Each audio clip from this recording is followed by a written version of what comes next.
Good evening, ladies and gentlemen. On behalf of Temple Beth Shalom's Program and Education Committee, I want to welcome you to our annual Scholar in Residence series. For a number of years, these incredible programs have been made possible through the generosity of the Freud Scholar in Residence Fund. This year's scholar is Dr. Stephen Berk, and tonight's presentation is titled 1945, A Year of Great Consequence, a view from the perspective of 76 years. There'll be 3 additional lectures, and we hope that you will attend each of them. Please join us tomorrow night at 7 o'clock for the second lecture titled Great Trials in Jewish History, Jesus, Dreyfus, and Bayless. I'm honored at this point to introduce Dr. William Freund, who will present our scholar in residence. Good evening. I regret that health reasons and old age prevent me from traveling to Florida this winter. So here I am in Chatham, New Jersey, with 30 inches of snow outside of my front door. But through the magic of modern technology, I'm pleased to introduce our speaker. Before I do that, I see that the Freunds are well represented here. 2 of my 3 children are on the Zoom here tonight. My daughter Nancy from New York City, my daughter Sandra from Atlanta, Georgia.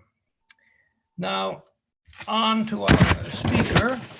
Dr. Berk is a renowned professor of history at Union College in Schenectady, New York.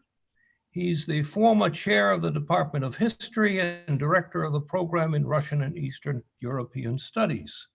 He has written several books and is presently working on a book on American Jewry and the struggle for civil rights.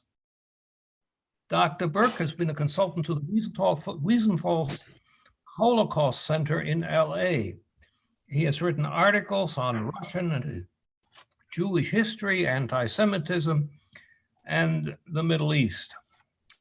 He lectured throughout the United States, including at Princeton University, Vanderbilt, Williams College, and so forth. He is known as the best teacher at Union College. Just ask one of the students there. On the 50th anniversary of the end of the Nuremberg trials, he was awarded the Holocaust Memorial Award for his years of dedication to understanding the Holocaust. Professor Berk was designated an Israeli hero for his defense and advocacy of the State of Israel by the Jewish Educational Resources of New York. It gives me pleasure to present to you Dr. Berk. Thank you, Mr. Freund, and thank you for your generosity. Thank all of you for clicking in. It is a privilege for me to speak to you. For the student of history, every year is important. There isn't a year that goes by that doesn't have an important event taking place. But I dare say, I hope you'll agree with me when I finish, that probably in the history of humanity, there are very few years that are more important than 1945.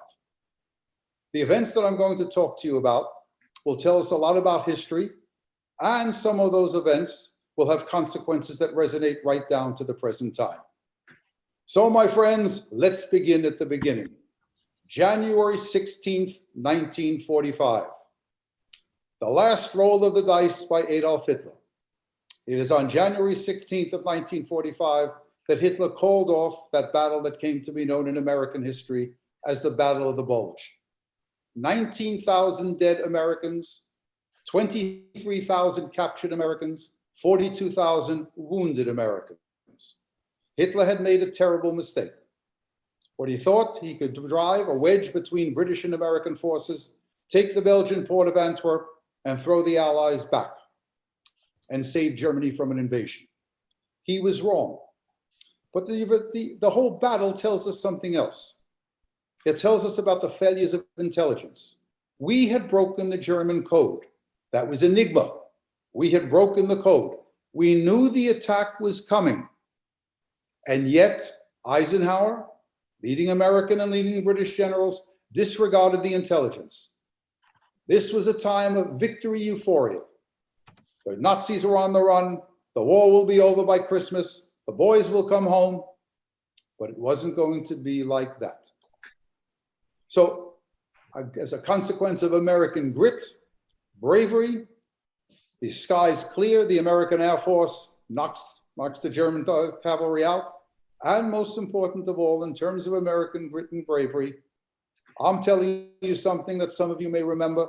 It's one of the classic remarks of an American general in crisis. That's General Anthony McAuliffe, who held the line at Bastogne. He was surrounded. The Germans offered him surrender terms, and his famous response, again, for your generation and even for my generation, it's going to be something that the Germans will have difficulty translating. McAuliffe's classic remark or response to the Germans was nuts, N-U-T-S. And we know from the intercepts of German radio, the Germans were perplexed. What does nuts mean? In reality, of course, Bastogne held and McAuliffe was not going to surrender. That's in January 16th. Somewhat later, another event is going to take place that tells us a lot about history. There are many people who helped save Jews during the Second World War. Not enough, you could argue, but there were many. Probably the one who saved more Jews than anybody else was Raoul Wallenberg. Wallenberg lied, he cheated, he bribed, and he threatened. And he saved tens of thousands of Jews in Budapest. There's something interesting here. It shows you the fundamental asymmetry of the Holocaust. If, God forbid, Adolf Hitler intruded in our program, his spirit intruded, I would have asked him, Herr Hitler. The British always called him Herr Hitler. Herr Hitler, what was the major war aim of the Third Reich? What were the major war aims? You can bet your last buck that Hitler would have said, we wanted to make Europe Judenrein. We wanted to make Europe clean of Jews. And he really almost succeeded in doing that. 6 million out of the 9 million Jews in Europe were killed. In fact, the only Jews that survived really in large numbers are those that were behind the lines of the Soviet Union, behind the lines of the Red Army. So what does it demonstrate? Here's the asymmetry. For the Nazis, taking or murdering large numbers of Jews took precedence over almost everything else, even at times taking precedence over the war effort. For those who wanted to save Jews, and there were many people, including American politicians and British politicians who wanted to save Jews, the problem was the asymmetry. For Hitler, murdering Jews took precedence over almost everything else. For those on the Jewish side who wanted to save Jews, saving Jews always came low down on a list of priorities. Ending unemployment, solving the depression, winning the war as quickly and as cheaply as possible. Saving Jews never took a priority. It's when you have men like Raoul Wallenberg who are willing to risk everything and to show the same skill and tenacity in saving Jews as the Nazis were in killing Jews, that Jews are going to be saved. And then something else. In February of 1945, a young woman dies. 6 million dead Jews is a statistic. And Frank's death makes the Holocaust alive for large numbers of people, for tens, if not hundreds of millions of people. The poor young woman died not in Auschwitz. She was in Auschwitz, but had been sent to Bergen-Belsen, a notorious camp. Not one of the extermination camps, but a concentration camp where typhus ran rampant. She and her mother and her sister are going to die in Bergen-Belsen. And again, this is significant here, very, very significant. And it tells us, again, it makes the Holocaust alive for hundreds of millions of people who were not there, and the overwhelming majority of them were not Jewish. And somewhere around the same time, January 27th of 1945, Auschwitz is going to be liberated. That's why last week we celebrated International Holocaust Memorial Day. It's always January 27th for the United Nations, because on that day, the Red Army liberated Auschwitz. Now, there's some other interesting things that concern that liberation. One, nobody believes the Red Army. When the pictures are taken, and there was an American correspondent accompanying the Red Army, a man of Alexander Worth, a correspondent for the Herald Tribune, New York Herald Tribune. Worth wrote back about what he had seen in the concentration camps and in Auschwitz. Nobody believed him. That's going to be a problem throughout the Holocaust, a fundamental inability to believe. Again, while the war is going on, people don't believe it. And even after one of the extermination camps like Auschwitz is liberated, again, people don't believe it. The reaction is going to be, this is Soviet wartime atrocity propaganda. And then there's something else that happens here that tells us a lot about the Holocaust. And that is, it's an event. The best book on Auschwitz, the most unvarnished account of Auschwitz, is not Elie Wiesel's Night. It's Primo Levi's book, the Italian Jew who was there. Survival in Auschwitz, or sometimes translated, If This Be a Man. And Levy recounts an incident that took place on January 27th. The Germans evacuated the camp. They forced the overwhelming majority of prisoners on death marches. They left 7,000 people in the camp, people who were hiding, people who were sick, whatever it was. 7,000 people were there. And Primo Levi recounts an incident on that very day, on January 27th. And it tells us a lot about the Holocaust. What happened was, the word spreads among the people in the camp, the Nazis have left. And he hasn't had a good meal since he left Italy. He and a friend, a French friend from the barracks, they go to the SS headquarters, they go to the SS mess room, and they find hot food on the table. The SS have left very, very quickly. They've left food on the table. Levy and his friend begin to eat, and then they feel terribly guilty. We got to go back to the barracks. Got to go back. Tell the people there, they're starving. They'll want to eat the food too. They go back to the barracks, and 17 French prisoners from the same barracks, they go to where Levy had been with his friend. They begin to eat, and then bad luck. An SS unit had not left the camp, comes back and shoots all 17. Why do I mention this incident? Because it tells us something about survival in the Holocaust. If Holocaust survivors are honest, they will tell you, if they were in a camp and you ask them why did they survive, the honest answer, which is given again and again, is it was luck, it was mazel. That's all it was. Don't be fooled by sophisticated psychiatric treatments of why some prisoners died and some prisoners lived. For the overwhelming majority of prisoners in the concentration camps and in the extermination camps, the fact of the matter was luck was the important determinant. Then we come to the latter part of February of 1945. This is the last time the big three are going to meet. This is Roosevelt and Churchill and Stalin. They meet at the Soviet resort city of Yalta.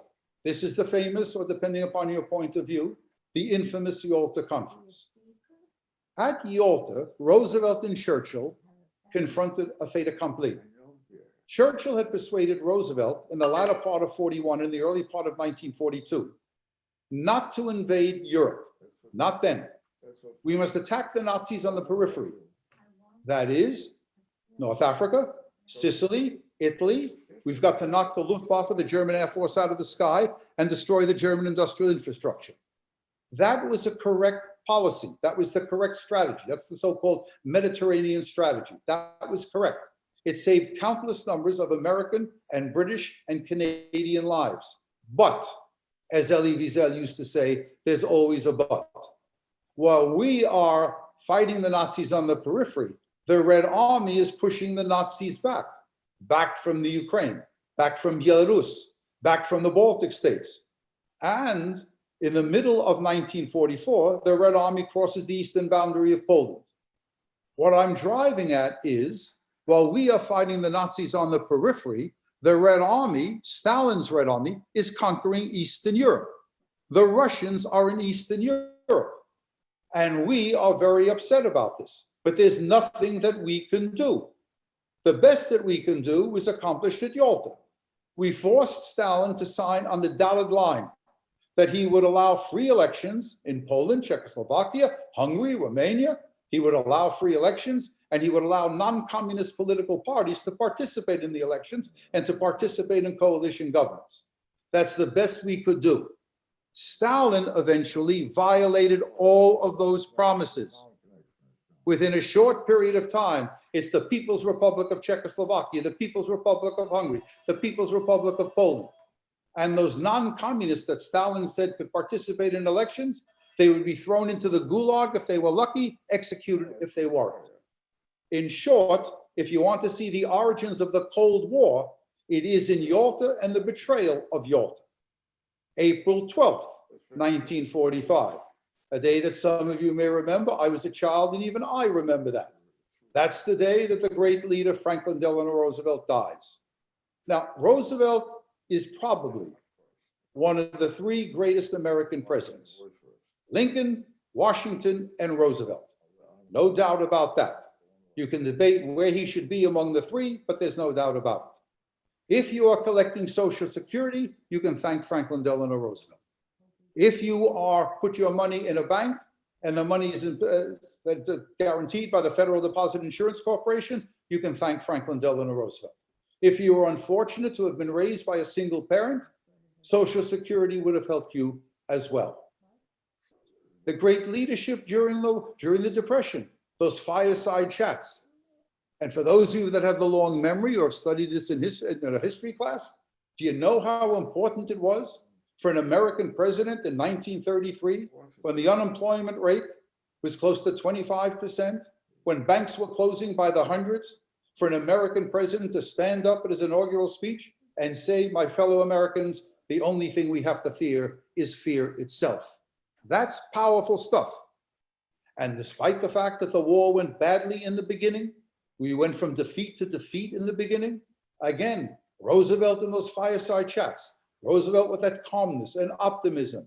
We will win, he said, and we will win as quickly as we possibly can. From the Jewish perspective, Roosevelt left a lot to be desired. That is, he did not do what could have been done. Let me be clear on this. There is no way in the world that Franklin Delano Roosevelt could have saved 6 million Jews. Hitler had the Jews, and Hitler was hell-bent on killing them. But there was leeway here. Roosevelt could have exerted pressure upon allies. Roosevelt could have taken in more refugees. Not 6 million, not even 1 million. But we're not talking about chopped liver. We're talking about men, women, and children. Well, Roosevelt may have been one of our greatest presidents, but when it came to the issue of the Jews and Jewish immigration, for want of a better expression, he was out to lunch. Roosevelt also did something that was most unfortunate. He did not inform his vice president about virtually anything.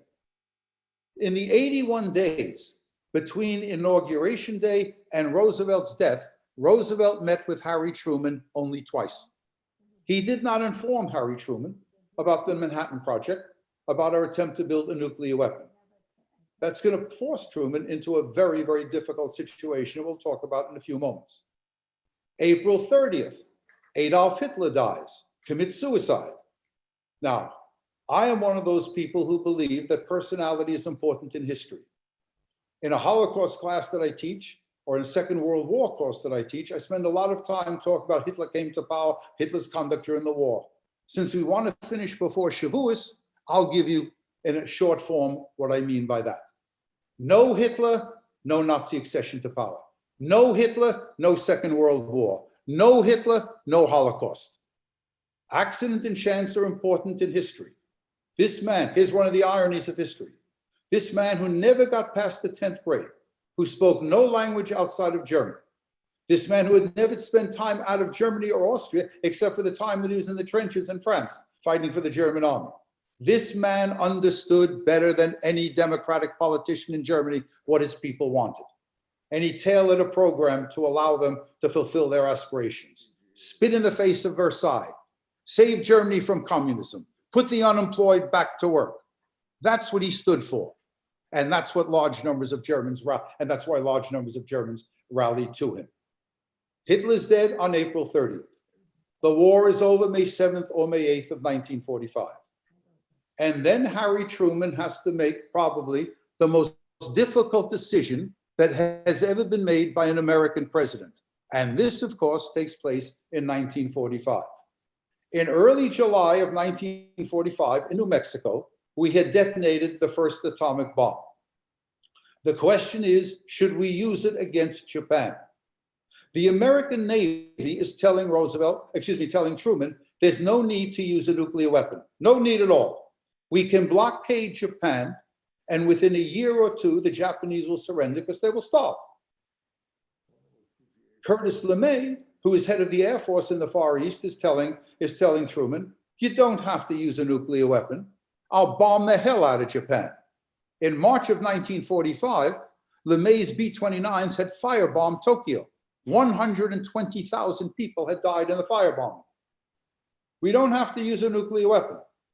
And the Army is very reluctant to invade. That is those in the Pentagon who are telling Truman what it's going to cost us, are saying to Truman, it'll cost us 1 million lives to launch an invasion of the Japanese home islands. And what is staring everybody in the face is another battle. The most ferocious battle in the Pacific Theater, the Battle of Okinawa. 13,000 Americans will die in Okinawa. Only half of them die on land. The remaining 6,000 are going to die on American ships, because the Japanese will use a weapon that had been developed at the end of 1944, but now use it in great strength. That is the kamikazes. The American people are not told how many American ships are sunk and how many Americans die on ships. That will come after the war. But the Pentagon knows it and Truman knows it. And the lesson of Okinawa is, if the Japanese are doing this for Okinawa, it'll be hellfire for our soldiers and Marines if they land on the beaches of the home islands. In short, this is going to play a role. In addition to that, Truman, who was an astute politician, knew that the American people were getting tired of the war. The draft call in December of 1944 was over 500,000.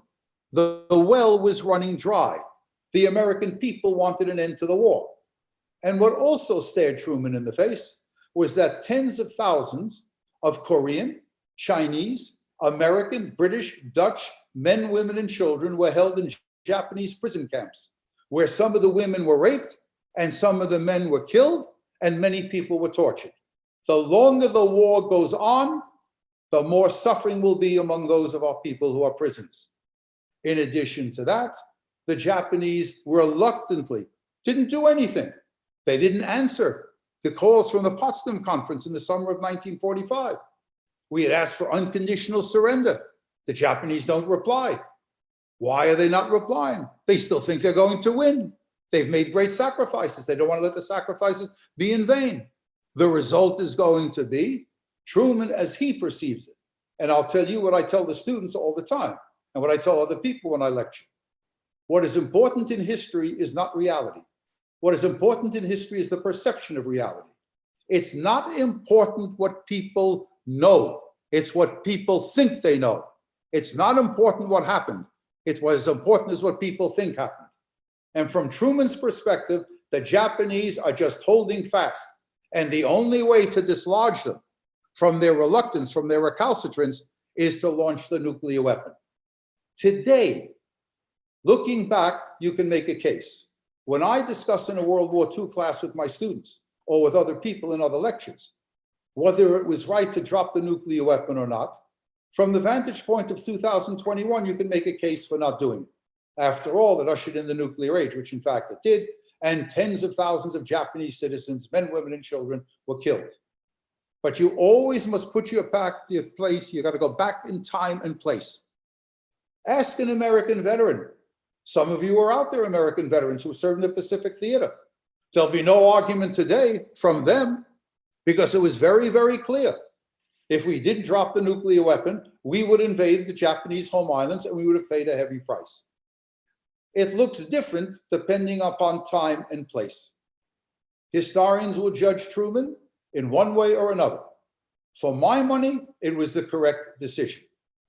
Something else is also happening in 1945. There's a race on between us and the Soviets to get the best of German nuclear engineers, German nuclear physicists, German engineers, and German technicians.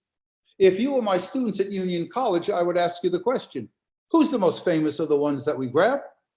And the answer is Wernher von Braun, the young Wernher von Braun, the ballistic missile expert, the man that's the creator of the V2, the man who was also, by all intents and purposes, probably a war criminal. Who do you think builds those weapons? Jewish and non-Jewish slaves build those weapons, and they are not treated well. You can't say von Braun personally, let us say, murdered these people, but he's forcing them to work in conditions, but it makes no difference to us. The Cold War is on, or as Stalin used to put it, the war against fascism is over, the war against capitalism begins. We will take Nazi war criminals, people with real blood on their hands, and Wernher von Braun, we will bring them to the United States, and they will play an important role in our race to the moon and in other scientific experiments as well. And then again, this is the time of the Nuremberg trials, begin at the end of 1945. The Nuremberg trials are going to alert the world to what, in fact, the Nazis had done. If there's a deficiency in the Nuremberg trials, it's we go after the big fish. We don't go after the small fry. After all, Hitler never killed anybody personally, not during between 33 and 45, nor did Himmler, nor did Goering, nor did Heydrich. Heydrich was already dead in 1942. They don't kill anybody personally. The Third Reich is made possible, and the Holocaust is made possible by the work of hundreds upon hundreds of thousands of people. I'll give you an example. At Auschwitz, 1,300,000 people were killed. Of the 1,300,000 that were killed, probably about 1 million to 1,100,000 were Jews. The total number of German soldiers who served at Auschwitz, never at one time, but the total number between 41 and 45 is 7,000. Of the 7,000 German soldiers who served at Auschwitz, no more than 700 will be put on trial. That's the deficiency of Holocaust judgments. For the most part, the people who carried out the murders are going to somehow get away with it.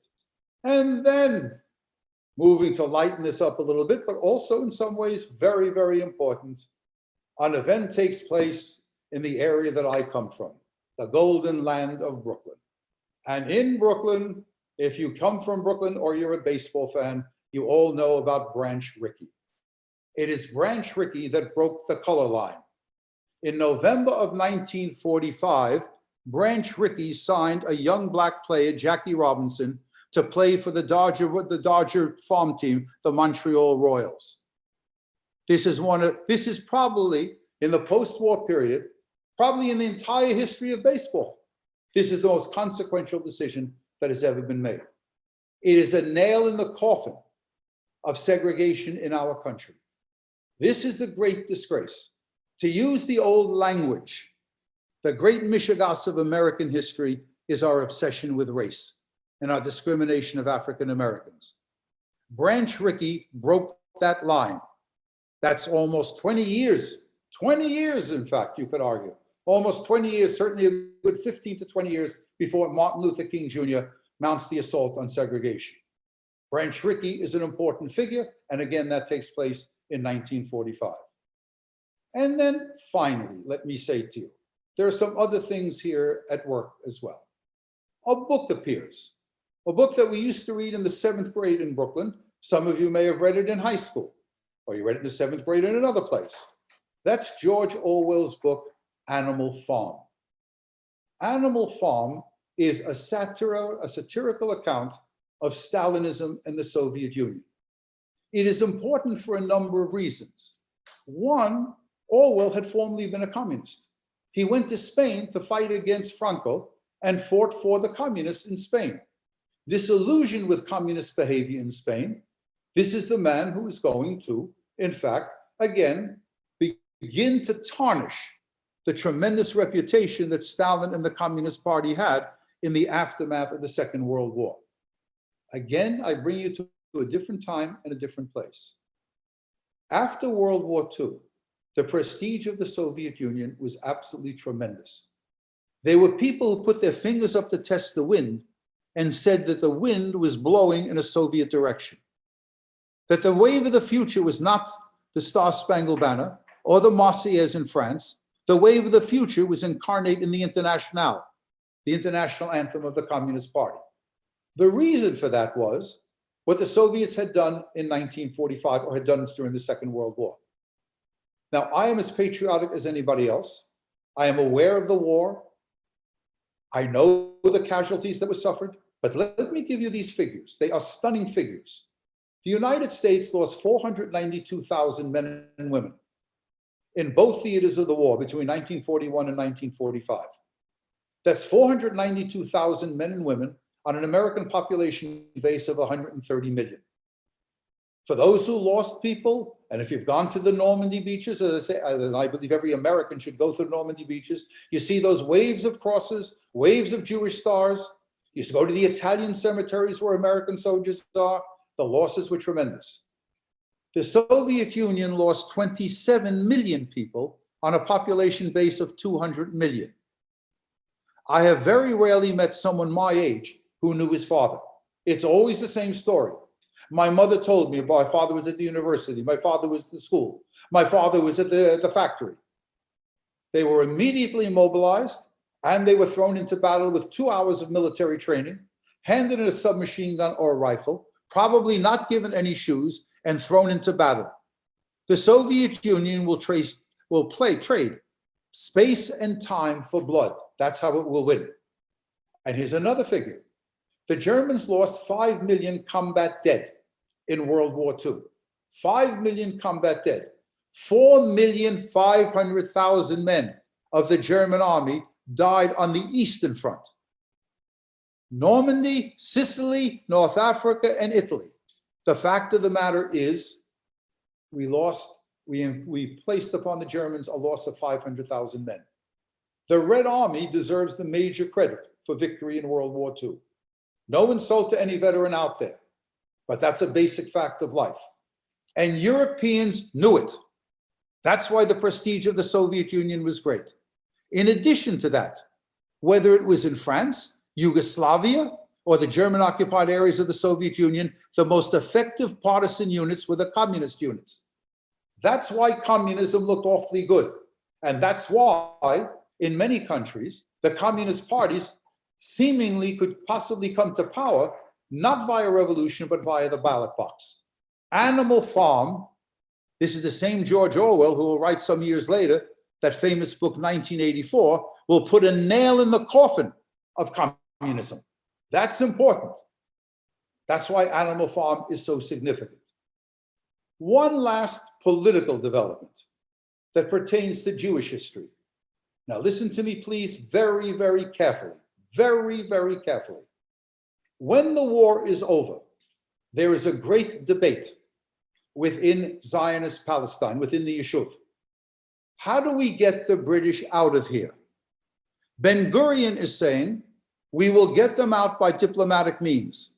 We will appeal to the British government to nullify the white paper of 1939, which limited Jewish immigration into Palestine. And if that doesn't work, we'll go over the heads of the British government and appeal to the intrinsic decency of the British public, and they will support us. And if that doesn't work, we will appeal to the new American president, Harry Truman. That is the line of the major Zionist movement, Mapai, the Labor Party. Ben Gurion is the chairman of the Sokhnut, the Jewish agency. He is the chairman of the Zionist executive. Ben Gurion is saying we will do this diplomatically. But on the other side, there is another man. That's Menachem Begin. Menachem Begin, leader of the Irgun, much smaller than the Haganah, much smaller than Labor Zionism.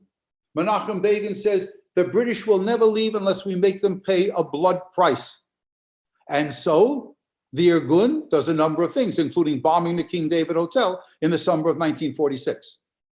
The Irgunists will actually take out British soldiers and hang them in response to, let us say, what the British are doing to Irgunists. They're hanging them. I'm sure you're all familiar with the book Night by Elie Wiesel. Wiesel wrote a number of other books. One of them is called Dawn. It is a very interesting book. It's a good period piece. Dawn is about a Holocaust survivor, a young man, the age of my students. He survives the war, comes to Palestine, enters the ranks of the Irgun, and is given a job. The British have arrested 3 Irgunists. They're going to hang them at dawn. The Irgun has captured a 21-year-old British second lieutenant. The young man, the Holocaust survivor, the Jew, is told to turn on the radio at dawn. And if the British have if they hanged the 3 Irgunists, he is to put a bullet in the back of the neck of the 21-year-old British second lieutenant. I won't tell you how it ends, but that's the story. And it's not only the Irgun. There's another organization, much smaller than the Irgun, but an organization that believes in terror. If you like them, it's the Stern Group. If you don't like them, it's the Stern Gang. Now, Here's what happens in 1945. This is a chapter that resonates in Israeli history down to the present day, but because so many of the people who were there are dead, people don't talk about it anymore. Ben-Gurion is convinced that Begin and the Stern group of the Stern Gang are obstacles to creating a Jewish state. That because of their assassinations, the Stern group or gang had assassinated Lord Boyne, a British high official who was an anti-Semite and limited Jewish immigration into Palestine during the war. They had assassinated him in November of 1944. Ben-Gurion is convinced we've got to stop them. That is, we've got to stop the Irgun and the Stern group of the Stern gang. And what Ben-Gurion does, people don't like to talk about it now. The orders go out to the Haganah and the Palmach, the shock troops of the Haganah, or capture members of the Irgun and the Stern group, put them in Jewish prisons that we will set up, and in some cases, some of these men are even turned over to the Brits. In short, this is the aspect, this is that episode that is known as the season, the hunting season, which begins at the end of 1945 and 1940, and then really culminates in 1946. And then one last point before we call it a day, and that is this. There's an invention that sees the light of day quickly, actually two inventions. There is a man, Johann von Neumann, one of the world's greatest mathematicians, a Hungarian Jew. And this shows you how racism is not only immoral, it is stupid. Von Neumann, one of the greatest mathematicians of his age, a Hungarian Jew, he's not going to stay in Hungary because of the prevailing anti-Semitism in Hungary. He goes to Germany, but when the Nazis come to power, he can't stay in Germany. He comes to the United States. That is, anti-Semitism as a form of racism is not only immoral, it is stupid. Both Hungary and Nazi Germany will be deprived of some of the most brilliant minds in the world. Absolutely incredible. Look at the people who developed the atomic bomb. So many of them are Jewish refugees. It reached its zenith in the 1930s when a Nobel Prize winning German, who is not a Jew, actually had an audience with Adolf Hitler and said, "You are devastating German mathematics, German medicine, and German science by expelling the Jews." And Hitler's response, "It's no matter to us. We must clear the Jews out of Germany. We will develop Deutsche Physik, German physics, German mathematics, and German medicine." Von Neumann is the man. He's the father of the computer. Absolutely incredible. One of those Jews from Europe that couldn't tolerate the anti-Semitism and comes to the United States. So there's Johann von Neumann, and then, of course, the invention. The computer belongs to von Neumann. Two men, not Jews, radar specialists in the United States. Are you ready for this? These are the men. One of them is a man by the name of Spencer. This is the man that develops something that we all have in our kitchens. The first microwave is developed at the end of 1945. So what have I told you, my friends? We took a historical romp here. In 1945, if you lived through 1945 and you were politically conscious, I guarantee you have never forgotten it. And for those who came later, for those who study history, 1945 surely is a year that must be reckoned with. And I think I speak for everyone who studies history. God willing, we will never have another 1945 again. Thank you very much. Well, Dr. Berk, that was one heck of a historical romp. And it was amazing. We all knew it would be. And by the way, the proof of that is that I see a high of 128 participants during this talk, which I think is a record. Somebody, Al will have to correct me. All right, so we're at the Q&A. I'm going to ask everyone to remain muted unless I call on you. I'm going to kick it off with a question, and then I have one in chat that I would like to read to you, and that is this. Like so many people, I had struggled over the years with the issue of should the U.S. have dropped the atomic bomb, should they not have, and back and forth, and eventually I made peace with the idea that given in the context of the times, it was the correct decision. And I'll stand with that. The only question I have about it is, why did we bomb cities and not purely military targets? It's a good question, as I expect all the questions will be good ones. We had knocked out all the military targets. And many of the military targets were based in Japanese cities, in Tokyo, Hiroshima, and Nagasaki. So again, this was a later generation would use the term in a different context, shock and awe. That's what this was designed to do, to shock the Japanese high command and the emperor into agreeing to make a peace with the United States and Britain. That's why it was done. Military targets, the Japanese wouldn't have taken it seriously. We had knocked out all the military targets. We had knocked out their merchant marine. This is the only thing, and I think in terms of the strategy, I think it was the correct move. Again, it brings about the deaths of hundreds of thousands, well, certainly the deaths of close to 200,000 people. That is in the short run, immediately. And we don't know how many people died as a result of radiation poisoning, how many children were born deformed as a consequence of this. Again, you know, I take a very, not a cynical position, but a tough position on this. Remember, we didn't start this war. We didn't do it. The Japanese started the war. They bombed Pearl Harbor. And I must tell you, there are many people out there, like me, I won't buy a German car. I won't buy it. Now, you may disagree with me. Some of you may have German cars. They're very good cars. But here I'm being a hypocrite. Why? Because I leased two Japanese cars. Do you know what the Japanese did in China? You know what the slogan was? Loot all, burn all, kill all. They killed at least 20 million Chinese people. They raped. They don't call it the rape of Nanking for nothing. They performed vivisection. They used biological warfare. They did terrible, terrible things, including beheading some of our pilots. So I can't feel terribly sorry. I know that innocent people had nothing to do with these crimes, have to pay a price. But that is why General Sherman said that war is hell. Correct. All right. And to this day, before I get to a question, to this day, Japan still hasn't reckoned with what they did. That's during correct. the war. You are absolutely right. You know? The Germans have come to peace.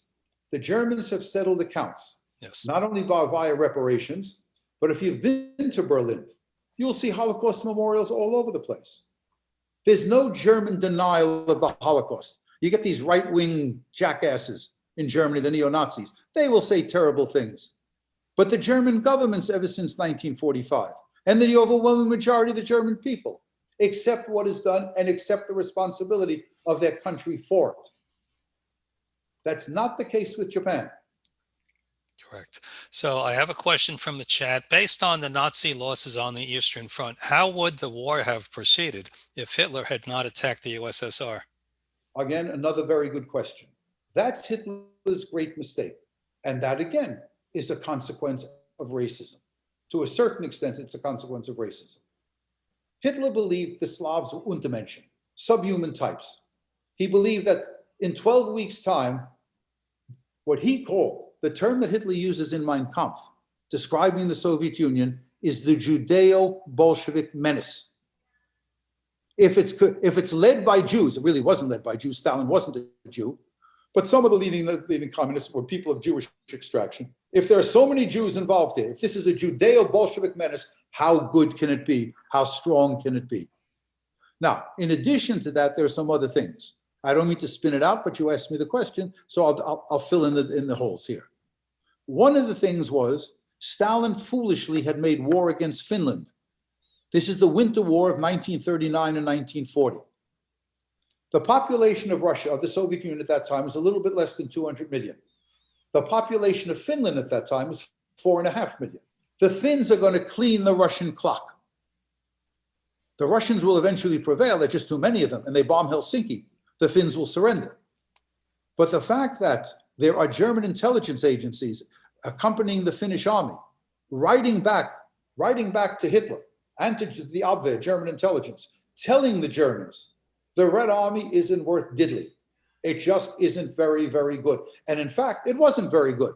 Stalin had purged the leading generals and the leading officers of the Red Army in the middle of the 1930s, in the second half of the 1930s. And then finally, it's the correct calculation in one respect of Hitler. In one respect, he's right. His timing is bad. And that is, for Hitler, communism and Nazism were two antithetical systems. Sooner or later, we will come to war. Better to do it now, when we are ready, and they are not mobilized fully, and when they're still reeling from the purges. Better to attack now when we are ready. Now, Hitler should have read what all of his generals read, and that was, they all studied in every military academy. Everybody studied Napoleon's campaign in Russia in the year 1812, where the Russians sucked the French in deeper and deeper and deeper, attacked them from the periphery. Scorched earth was the policy. And in the end, Napoleon had marched in 1812 with 600,000 French soldiers. He marches out at the end of 1812 with less than 75,000. His generals, Hitler's generals, know that. They know that. But Hitler had the Midas touch. Up until his invasion of the Soviet Union, everything he touched turned to gold. His generals said, "You'll never take France." He took France. His generals said, "Your submarines will not account for much." The submarines will account for much. Hitler had never made a mistake until 5:30 in the morning of June 22nd, 1941. That's the date of the invasion. That's the exact time of the invasion of the Soviet Union, what in German is called Operation Barbarossa. Up until that time, he had never made a mistake. And that's why German generals, probably in their minds, maybe not in their hearts, in their minds, they knew this was not the right move. It's not the fear of Hitler. It's not the fear of Hitler. It is the belief that this man has been sent by heaven to defend Germany. This is the greatest military genius in modern history. And if he says this, we will prevail.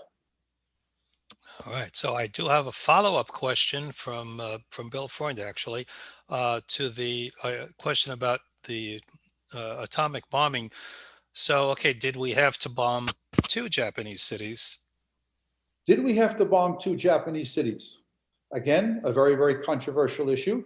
Remember, we bombed Hiroshima on August 6th. We expected a Japanese response. There was no response from Japan. Not to us. Perhaps to the Russians, but not to us. The result is the second bombing. Should we have waited another week? But remember, men are dying every day. For those of you that are old enough, and I suspect that many of you are old enough, you're as old as I am, and some of you are older than I am. You may remember, there I am walking through the streets of Brooklyn with my mother. I'm a child, and I look up at a building, and I see a gold star in the building. And I ask my mother, what's the gold star for? They've lost a son or a husband in the war. Even though our casualties are not as great, nowhere near as great as Red Army casualties, we are talking about people are dying. They're dying every day. And Truman does not want to prolong the war. The war has got to be finished as quickly as possible. Got it. So I don't have any more questions in chat. I'd like to see hands, and I'll call on people. Does anyone have a question? Please put a hand up. Elliot, I know that you're monitoring another page. If you could let me know if someone's got their hand up there. But I don't see any hands up so far. Oh, I do. David Chaffetz, unmute yourself, please. That was a terrific presentation, Professor. Really, really outstanding. Thank you. One of the other items that happened during 1945, I believe, was the founding of the United Nations. That's correct. I'm surprised. Right. I'm surprised you didn't mention that. Yeah. Maybe you didn't think it was such a big deal, and maybe it isn't such a big deal. But not a great deal. Not a great deal. You got it right, David. You're actually right. It is the founding of the United Nations. What can I say to you? I'm moving very, very quickly. I left that out. I thank you for putting it in. But I must tell you, the enthusiasm in 1945 for the United Nations was absolutely tremendous. I don't believe that hope, those hopes for the United Nations have been fulfilled. Right. And so I'm not opposed to the United Nations, but I think that what has happened politically to the state of Israel, to Jewish concerns, I think, and in many ways, not only for the Jews. I mean, after all, look what we're witnessing at the present time. We are witnessing, for example, the tragedy of the Rohingya in Myanmar. We're witnessing the tragedy of the Uyghurs, the Muslims in China. We have seen the destruction of Tibet by the Chinese Communist Party. The UN has been powerless in dealing with any of this stuff. So yes, you are absolutely right, David. I thank you for saying this. I thank you for putting it in there. Forgive me for omitting it, but you see my Thank bias. you for agreeing with us. So I do have another question now in chat, and it's a pretty heavy question. Can you relate the events of 1945 to the events of the past few years here in the U.S., especially the last month? Oh, question. listen, we're all friends here. Whatever I say is going to make people upset.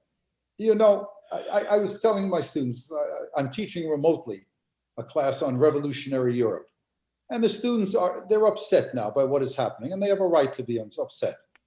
The rioting in Washington, D.C. on January 6th, the pandemic, of course, the limited options that they now have, the harm to their education.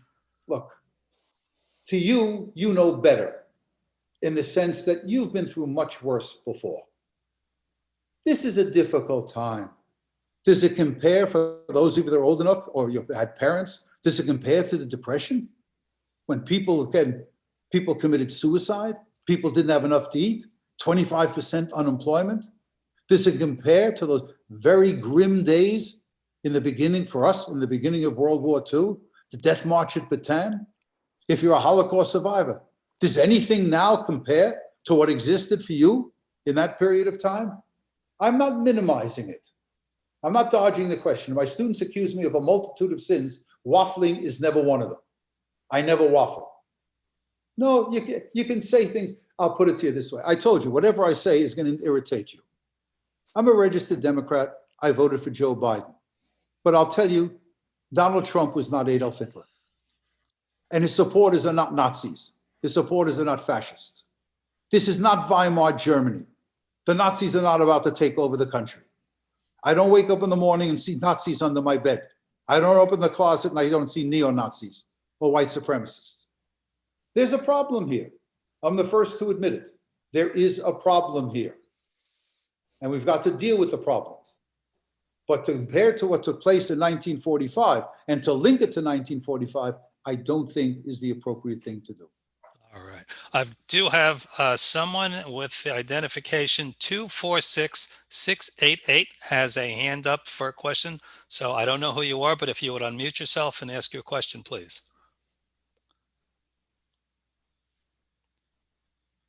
I feel like I'm calling lottery numbers. 246688. Can you hear me? Yep, hear you. There you are.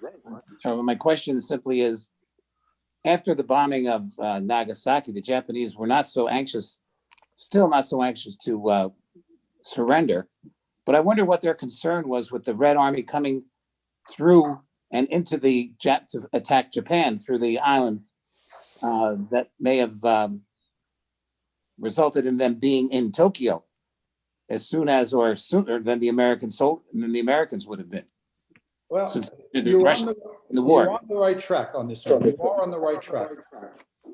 Truman had agreed at Potsdam that he would allow he made certain concessions to Stalin over the United Nations, for example. That is, Stalin wanted a veto in the Security Council. We did not want that. That's a concession. Stalin wanted representation for a number of Soviet republics. Belarus and the Ukraine, for example, were included as part of that, as separate from the general Soviet delegation. We also agreed that Stalin could have certain territory. So you are quite right. That is, we know we have the atomic weapon, but we don't know how effective it's going to be. We don't know if it's going to force the Japanese into surrender. We say we want Stalin in the war, and Stalin will commit close to 1 million soldiers and invade Manchuria. He will take some of the Kurili Islands. The idea that Stalin would send the Red Army into the home islands and take Tokyo, it was not on Stalin's board. It was not on his agenda. The cost would have been too great. But again, does this figure in or factor in to the Japanese decision? The answer is yes. The answer is yes. But again, what the Japanese do not know is they don't know how many atomic weapons that we have. And at this point in time, Emperor Hirohito intervenes. We had three. Hirohito intervenes, and that, of course, is going to make the peace. Very good. Thank you, You want Doctor. to lighten this up? Let Whoops. me lighten this up a little Go bit. ahead. Go ahead. I'll tell you an old Soviet joke. You may not think it's funny. Soviet jokes were highly politicized. So here's the joke. There's a young Jewish kid, 16 years old. He's a mathematical whiz. The Soviet Union did a good job of teaching mathematics. They had special institutes for gifted students in mathematics. So this kid goes, he's Jewish. That's the important point. He's a Jewish whiz. And he applies to get into the school, and he's tested by a number of mathematics professors and Communist Party officials as well. Question number one. Which was the first country to drop an atomic bomb? Kid answers correctly, the United States. What were the cities? Hiroshima and Nagasaki. Ah, very, very good. Two last questions and you're into the institute. Third question is, how many people died in Hiroshima? Well, the figure we believe is somewhere, the kid says 80,000, which is a ballpark figure. Very good. Last question, you get into the institute. Name them. You don't get the joke, you don't get the joke. That's the difficulty that Jewish students had in getting into some of the premier institutions of higher learning in the Soviet Union. So I believe we have time for two more questions. There are two questions in chat, and then we're going to close this out. Leonard Lefkowitz, would you unmute yourself and ask your question, please?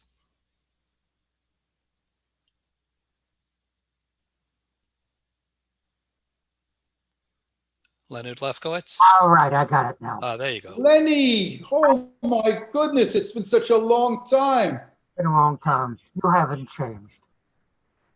I'm just going to raise a little question in terms of, well, it's not 1945. We're talking about the Japanese surrender. From my study of history, I thought that a great part of the problem before Japan would surrender was the status of the emperor. That's correct. And once that got resolved, then Japan did surrender. Yeah, now that's a matter of debate. There's no question we demanded unconditional surrender, and the original terms were that the emperor would be removed. We had agreed, however, that that would not be the case, that we would allow the emperor to remain. Now, whether that was enough to make the Japanese surrender, I don't think so. I really don't think so. But again, you raise a very good question, Lenny, as you always did on our trips. You always raise good questions. But nonetheless, I think without the atomic bomb, I don't think there would have been a surrender. And that leads us into the final question of the night. And this is from the chat, were Stalin and Churchill as committed to the US dropping the bomb? The honest answer is, I don't think anybody knows. Stalin didn't give a damn. In fact, let me put it, I'll turn it the other way. Some revisionist historians in our country have said that the dropping of the bomb had nothing to do with the Japanese surrender.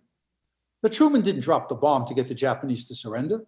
Truman dropped the bomb to threaten the Soviet Union, to let the Soviet Union know that if it tried to move beyond Eastern Europe into Central and Western Europe, we would nuke them.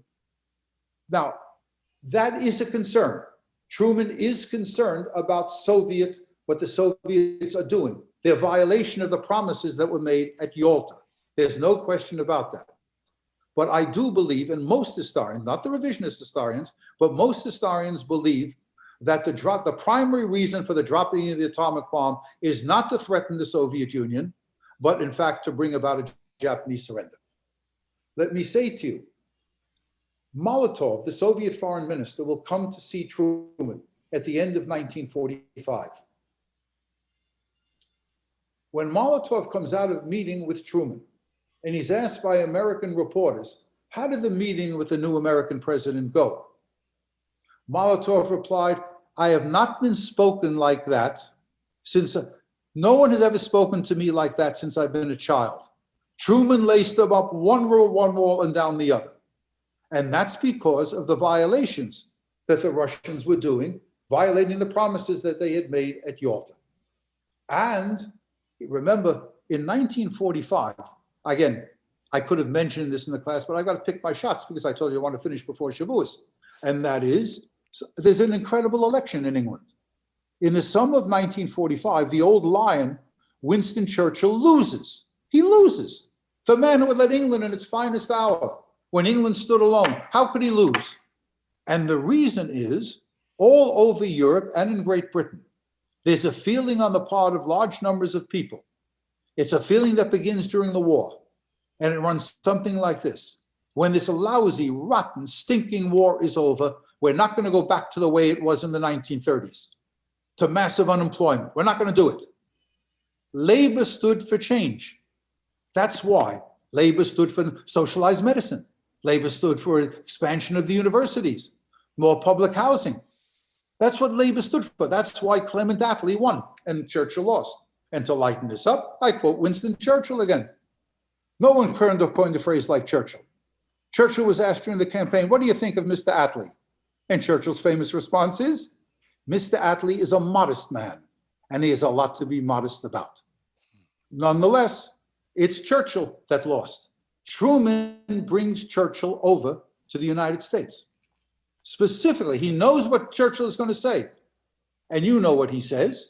Churchill goes to Westminster College in Fulton, Missouri, makes that famous speech with probably the most famous line of the 20th century. He's talking about the Soviet Union and what it's doing in Eastern Europe. And the line you should all be familiar with is, from Stettin in the Baltic to Trieste in the Adriatic, an iron curtain has descended upon Europe. That's what Truman wants Churchill to say. The United States is gearing up for the Cold War. Well, once again, Dr. Berk, as a person whose favorite subject has always been history, and especially the history of World War II, I thank you. I enjoyed this tremendously. I think our president, Dr. Eric Ferber, wants to say something before we sign off. Eric, you have to unmute. Good evening to you all. It's wonderful to once again have our Scholar in Residence program. This is definitely one of the highlights of the year for us. On behalf of the Temple Beth Shalom Board of Directors and the entire congregation, I want to welcome Dr. Stephen Berk here tonight, as well as Dr. Bill Freund and all members of the Freund family. Dr. Freund is a dedicated and committed TBS member who had the foresight to initially fund this program, and for the past 15 years who had an amazing array of diverse subjects, some of them controversial. So we thank you, Dr. Freund, for this. We know you're snowbound and you're missing the joys of Siesta Key. We send our best wishes to you and Yola. Dr. Berg, it's been an enormous pleasure having you with us. Tonight is just the beginning of a 4-day saga, which we really look forward to. Your lecture tonight was an absolute tour de force, really amazing, erudite and extremely informative, and will certainly see 1945 in a new light. I think it was Churchill who said, if we don't learn by our mistakes, we're doomed to repeat them, although this line has been attributed to many others in the past as well. Tonight's lecture was amazing, and Dr. Berk, you are raising the bar for your successors. So we thank you and look forward to the following 3 lectures that you're going to give. I'd like to thank everybody who's here tonight. Thank Al Tridell, our program chairman, and also to Joel Servitz and Elliot Korn for their assistance. Tomorrow night at 7 p.m. is another lecture presentation by Dr. Berk you won't want to miss. Great Trials in Jewish History, which should be absolutely fascinating. So I look forward to seeing you all tomorrow night. Good night to you all. Very much. Good night. Good night. Thank you. Good night.